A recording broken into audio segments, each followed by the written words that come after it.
Welcome to the Daily Dharma, a gentle podcast where we read a philosophical story every week and reflect on how it relates to everyday life. Our focus is to use Buddhist philosophy to understand the complexity of modern life and find achievable and accessible pathways to peace.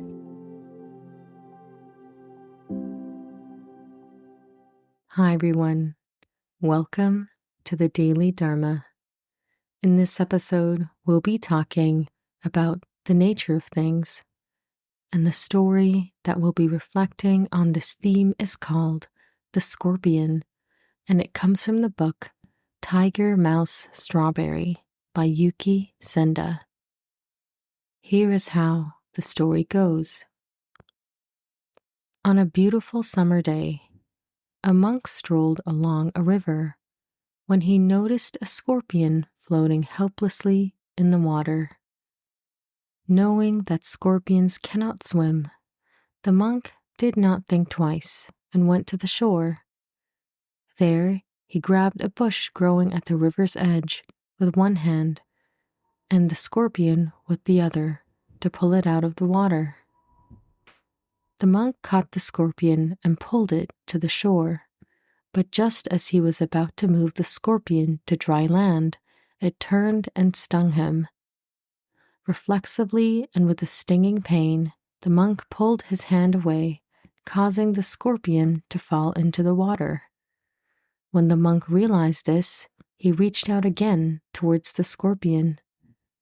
He grabbed it, and the scorpion stung him again, just as he was about to move it to shore. The monk withdrew his hand again, and the scorpion fell back into the river. This dynamic was repeated several times. The young man who witnessed the situation approached the monk and asked, "What are you doing? Why are you trying to save the scorpion by all means? Don't you realize that you're risking your life? The scorpion will always want to sting you." Meanwhile, the monk took a large leaf and placed it within the reach of the scorpion, which climbed up on the leaf. This time, he could carry the scorpion safely to shore. The monk looked at the young man and replied, "My son, the scorpion's nature is to sting. The nature of water is to get wet, and my nature is to help." I really like this story because it reminds us that when things seem deeply perplexing and mystifying around us, such as the nature of people or the nature of tragedy and conflict around us, it sometimes helps to remember the nature of things, because in that we realize that there is a certain tendency in certain others or certain situations that we've observed over and over again.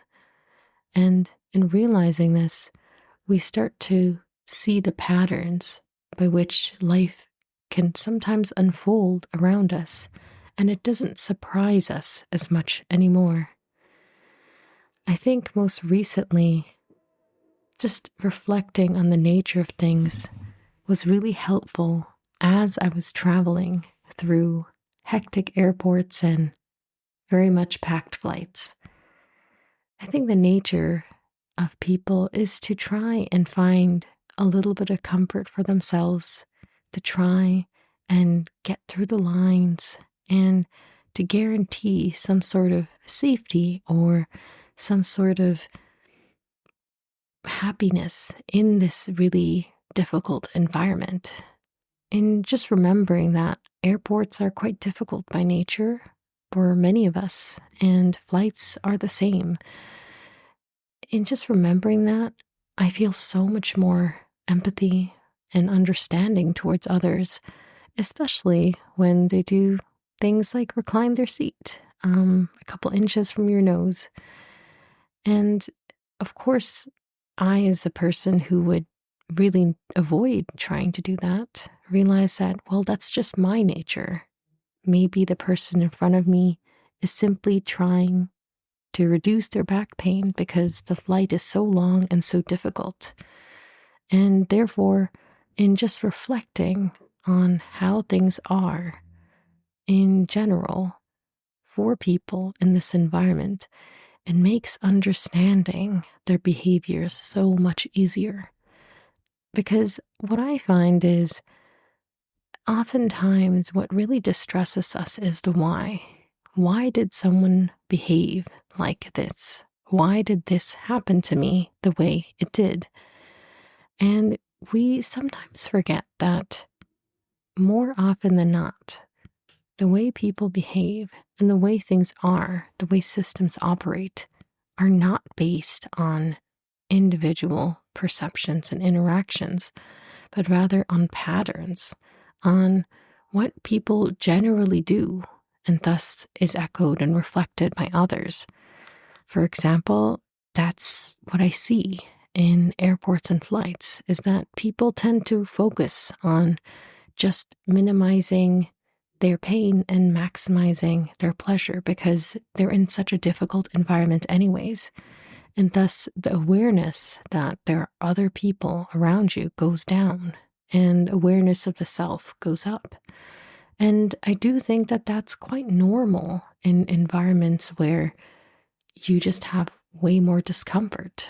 And on the other hand, in environments where your own comfort is deeply heightened and you are much more relaxed and less stressed out, people often have a bit more bandwidth to think about the needs of others. And sometimes this shows up in how considerate they are.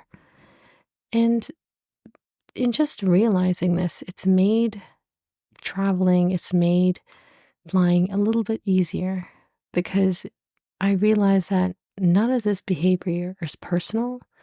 None of it is just individual. There is a pattern here to observe. And thus, every time I go through this, I know what to expect. And of course, we can't be always right in what we expect. But when we generally start to understand the nature of situations, of environments, of systems, we start to see how people really are within them. And it gives us a frame of reference to be more forgiving and understanding of what we experience. And also, it's a reminder that almost always people are behaving due to the signals and the sensations that they are receiving and going through, not because they see us and we are somehow the instigator of such a behavior. Especially in close quarters, it can be really hard to realize that this person isn't trying to personally hurt me or upset me. In fact, this person isn't just trying to, for example, recline their seat just because they know it would really annoy me, but rather this person is just trying to get as much room as possible on a flight where they're already crammed in there, where they already don't have so much space. And it's just their way of getting a little bit of comfort in a very difficult situation. And in framing it like that, it starts to become a lot less difficult for me to process and understand. And this overall reduces my stress level and just gives me a healthy way to go through the situation without having to carry so much confusion and stress and just emotional baggage. That's not to say that the behavior of people in very specific environments and the patterns that they observe are necessarily correct. Was it correct for the scorpion to sting the monk in this story? Probably not. But how was the scorpion to know that the monk was trying to help them? It's in the nature of the scorpion to sting foreign elements or different people or other animals because it always believes that it's in danger. And it's the same thing with the water being wet and the monk having to try multiple times to save the scorpion. What's beautiful about the story is, despite enduring all of these things, the monk still chooses to help. because that is their nature. And when you realize your own nature and the nature, or rather this tendency to be more generous and giving, to want to see the better in people, or at least be more forgiving of people, especially in environments where the interaction is very short and temporary, and we know this is going to be over.